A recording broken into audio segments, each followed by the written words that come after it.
Toleransi sulit terwujud kalau banyak orang bersifat sumbu pendek. Salah satunya, gampang melaporkan orang lain dengan tuduhan menistakan agama.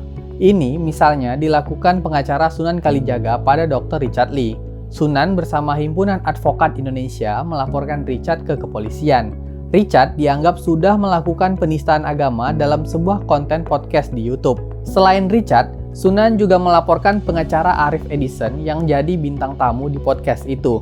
Konten yang dipermasalahkan Sunan CS berjudul "Banyak Korban John LBF Diduga Nipu 1,8 M, Pura-pura Kaya".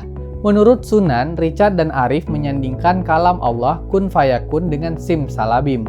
Kalam Allah adalah sesuatu yang tidak dapat disandingkan dengan bahasa simsalabim atau mantra-mantra yang dibuat manusia, kata Sunan.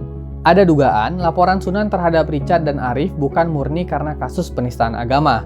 Dalam podcast yang dilaporkan Sunan, Richard bersama Arif membahas bisnis John LBF yang banyak kejanggalan. Adapun John LBF adalah klien Sunan. Ada benang merah yang membuat Sunan sengaja mencari-cari kesalahan Richard. Ini membuat warganet menilai tindakan Sunan terlalu lebay. Itu bukan penistaan. Islam tidak mengajarkan perbuatan arogan dan emosional seperti ini, kata warganet. Memang nggak ada somasi dulu. Siapa tahu dia tidak ada maksud menistakan agama Islam, kata yang lain.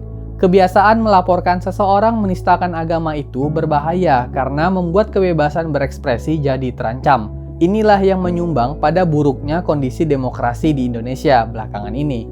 Stop jadi sumbu pendek.